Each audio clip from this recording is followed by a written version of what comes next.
Namaste and a very good morning to all of you. I welcome you to my channel, The Outlier. My name is Mithun. In today's video, I'll be talking about how to execute a PCA, Principal Component Analysis method using SPSS. But even before I proceed to demonstrate how a PCA method works using IBM SPSS, I request all of you to like, share, subscribe, and press the bell icon. As you can see here in front of your screen, I've got a data set which is called as the car sales data set. I've got motor vehicle characteristics. The first variable talks about the manufacturer of the vehicle. Second variable talks about the model of the vehicle. Third variable talks about the type of the vehicle. After this, you have various vehicle characteristics like price, engine size, horsepower, wheelbase, width, length, curb weight, fuel capacity, mileage per gallon. These are some of the variables that I have. As you can see here, we have got many independent variables. You have approximately 10 different independent variables, and most of these variables are interrelated between themselves. Question is, can we reduce the number of dimensions? When we want to reduce the number of dimensions, that's when the most effective technique here is what is called as PCA, or Principal Component Analysis method. What exactly is PCA? PCA is a dimensionality reduction method. It is used to reduce the dimensionality of a large data set. The second biggest advantage as far as PCA is concerned is that when the original variables have high degree of correlation between each other, we can use PCA. PCA processes the original data and gives out what is called as components. And these components are completely uncorrelated. They are free from correlation. So PCA can be used when you have variables which have a high degree of correlation. So how do we go about building a PCA model? Principal Component Analysis. This is an unsupervised learning technique. To build a PCA model, what you can do is go to the Analyze menu, choose the option Dimension Reduction. As I already mentioned, PCA is a dimensionality reduction method. It is used to reduce the dimensionality of large data sets. You can see here, the very first option is what is called as factor analysis. We choose the option factor. I'll reset some of these options that I had earlier clicked on. You have all the variables in the canvas to the left-hand side. I'll choose the variables from vehicle type to price to engine size, all the way up to fuel efficiency, and select these as the variables for analysis. When we work on PCA, there are two important questions that you need to ask yourselves. How many components do you need to reduce to? I repeat, how many components do you need to reduce to? Should you reduce to 3 components or 4 components? That is the most important question. The second most important question is, what do these components represent? If you are able to answer these 2 questions convincingly, I think that would justify the usage of PCA method. I have entered all the variables that I want to perform PCA on. Once you enter all the variables, to the right-hand side top corner, you see different options like descriptives, extraction, rotation, so on and so forth. Let me begin by choosing the second option here, which is called as extraction. As you can see here, by default, this option will run a PCA method, Principal Component Analysis method. When it comes to displaying, you can choose the option Display a Scree Plot. A Scree Plot is very useful because it helps us determine the optimal number of components. Secondly, I'd like to draw your attention to what is called as the extract option. Here by default, what PCA does is it extracts the components based on what is called as eigenvalue. I repeat, it extracts the components based on eigenvalue. Eigenvalue is nothing but an indication of the amount of the variance that is present in the original variables that is accounted for by each component. I repeat, eigenvalue represents the amount of variance in the original variables that is accounted for by each component. So what PCA does is it extracts as many components which will give you an eigenvalue which is greater than 1. Let me click on the option continue. Let me go to rotation and choose what is called as Varimax rotation. Rotation is very, very useful because it helps us interpret the components. I'll choose the option continue. I'll click on the option scores here. I will choose to save the component scores, and therefore I'll tick this option which is called save as variables. What this does is in the data window of SPSS, it generates new component scores which we can go ahead and use for advanced analysis. Let me click on continue. The last of the options here is what is called as options tab. Let me choose options. I will choose two options here. One is called as sorted by size and suppress small coefficients which are less than 0.4. What it does is it just hides all those values wherein the factor loading is extremely small. This is only for display purposes. It does not have any effect on the analysis as such. So with these settings, I'll click on continue. To just recap whatever we have done, I have selected all the variables for which I want to perform factor analysis. By going to extraction, I have chosen PCA method. I have clicked on rotation and I have chosen Varimax rotation. I have saved the component scores and I have suppressed values which are less than 0.4. Once you are through with these steps, you're ready to do principal component analysis. Let me click on OK here. In the output window, the results of factor analysis are ready.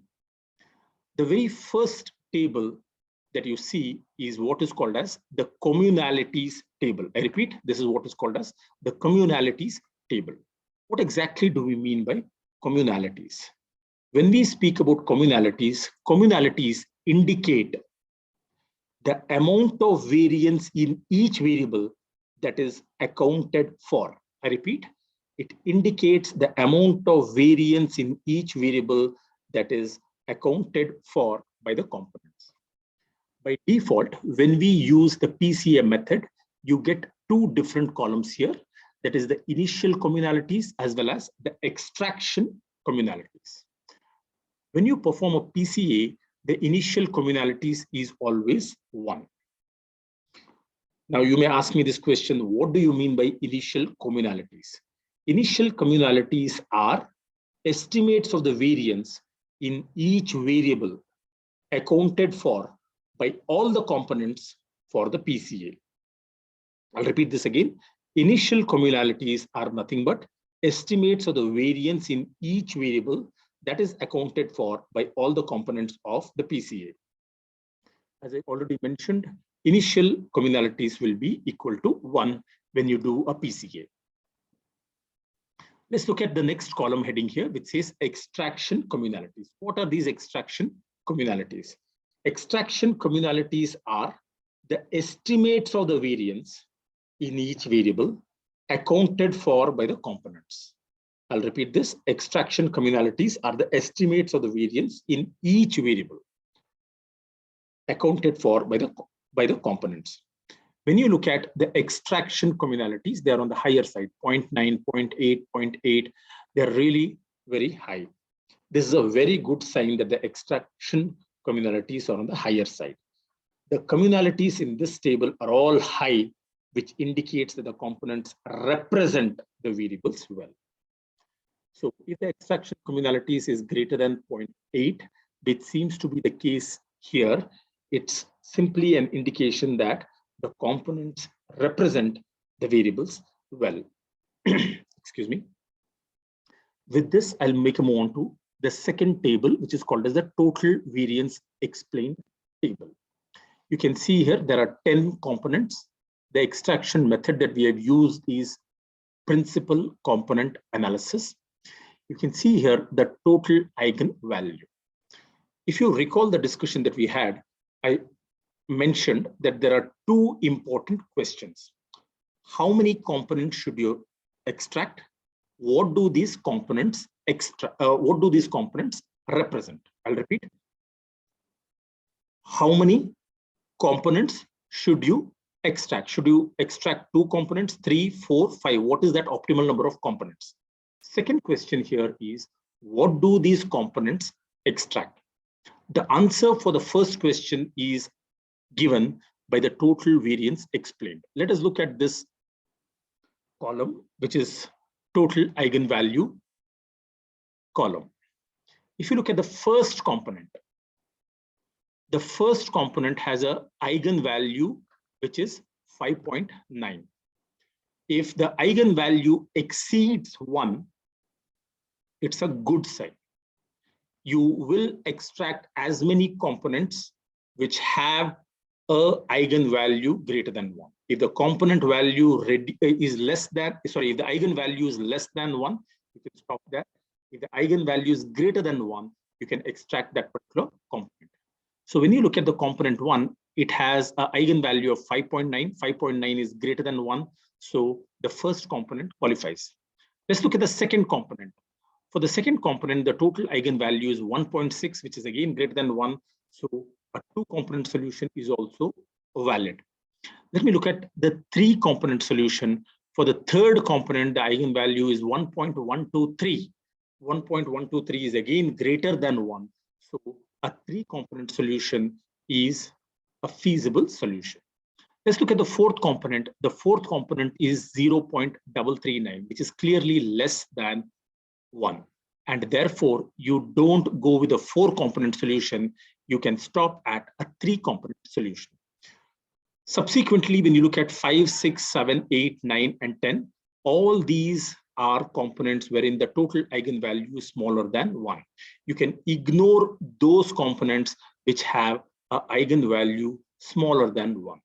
So therefore, what we can conclude from this analysis is that a 3-component solution is a feasible solution for our problem because the first 3 components have an eigenvalue greater than 1.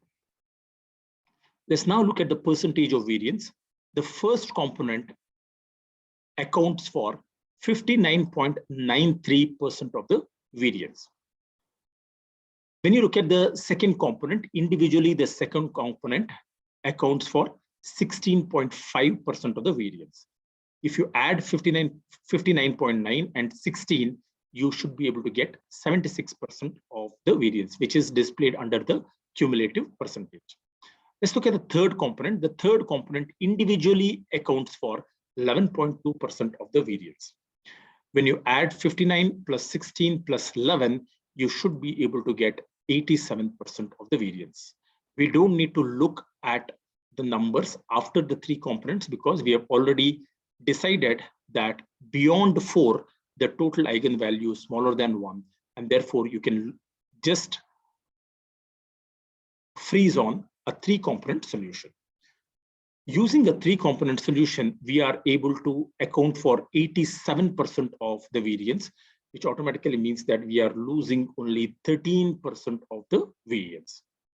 So 87% of the variance is accounted for by the first 3 components. Further, when I scroll down, you have what is called as a Scree plot. In the x-axis, you have the component number, that is the first, all the 10 components are displayed here. In the y-axis, you have the eigenvalue.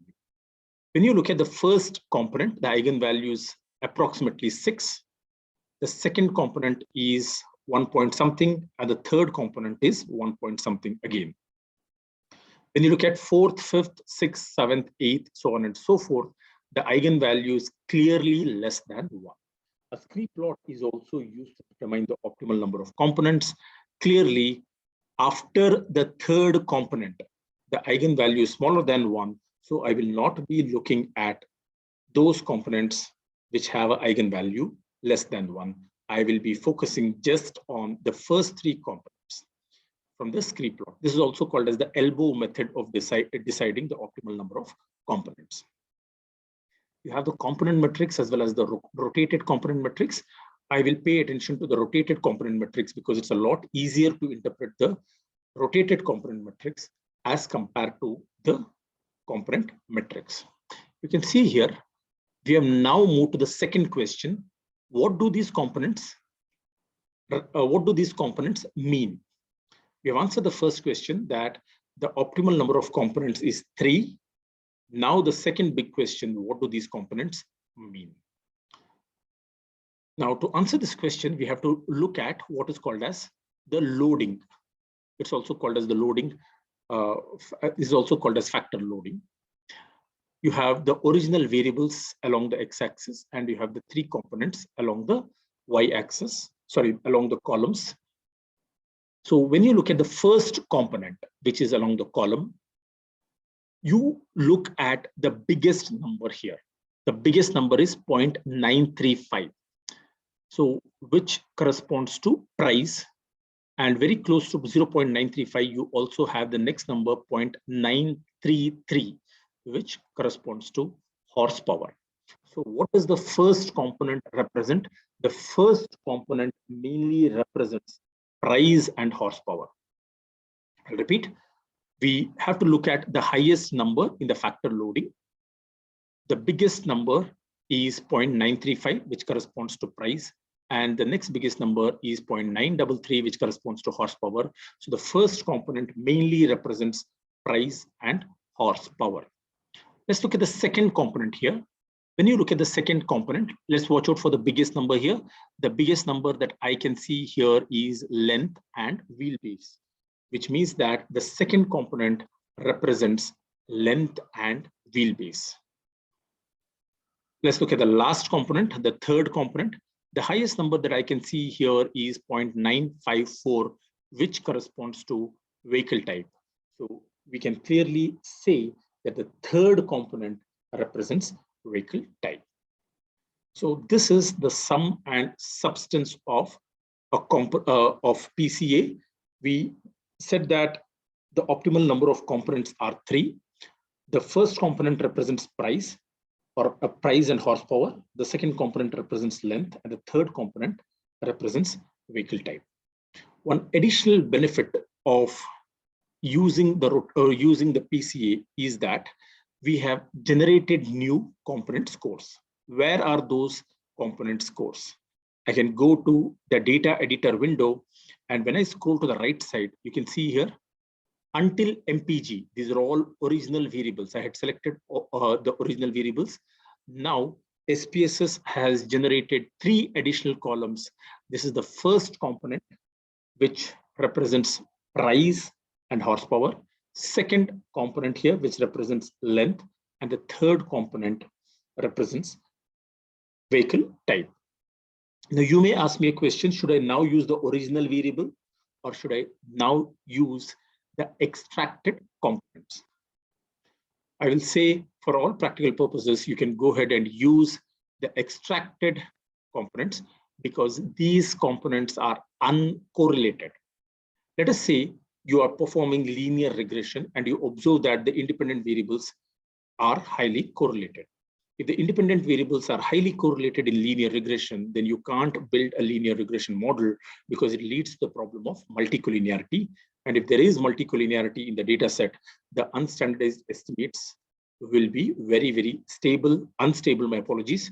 The unstandardized coefficients will be unstable, as well as the confidence interval will be wider. You can't rely on those unstandardized coefficients. The standard errors will be very, very high in that case. So instead of using the original variables, you can go ahead and use the factor scores that you are seeing here as the predictor variables for linear regression. What is the guarantee that these variables are uncorrelated? If you want to check that, what you can do is go to the Analyze menu, choose the option Correlate, and then go to Bivariate option.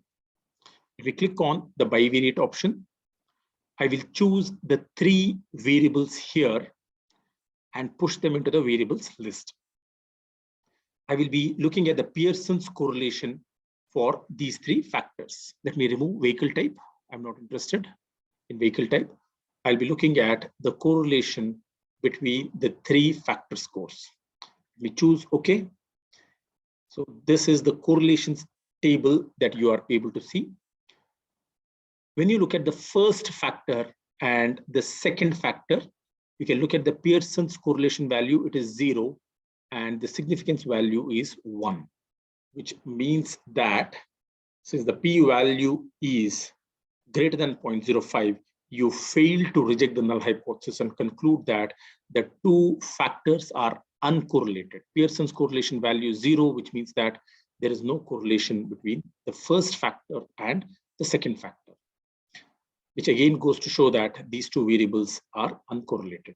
Let's look at factor 1 and factor 3. The correlation value is again 0.00 and the p value is 1, which is greater than 0.05, and therefore we again fail to reject the null hypothesis, and we conclude that the 2 variables, the 2 factors are uncorrelated. So this is how you can establish that the factors that you have generated are uncorrelated. Let me look at the second factor here. Second factor and the third factor. If you watch out for the Pearson's correlation value between second factor and the third factor, again, it is 0. The significance value is greater than 0.05, which again goes to show that these 2 components are completely unrelated. So we have obtained 3 components which are totally unrelated. They are independent of each other. And hence, we can go ahead and use these 3 component scores as independent variables if you want to do linear regression. With this, I have come to the end of today's video. In today's video, we performed TCA. We looked at the communalities. We spoke about the difference between initial communalities as well as extraction communalities. We looked at the Scree plot and generated the factor scores. In case you have liked this particular video, in case you have found this video useful, I request you to like, share, subscribe, and press the bell icon. Thank you very much for watching this video. Have a great day ahead.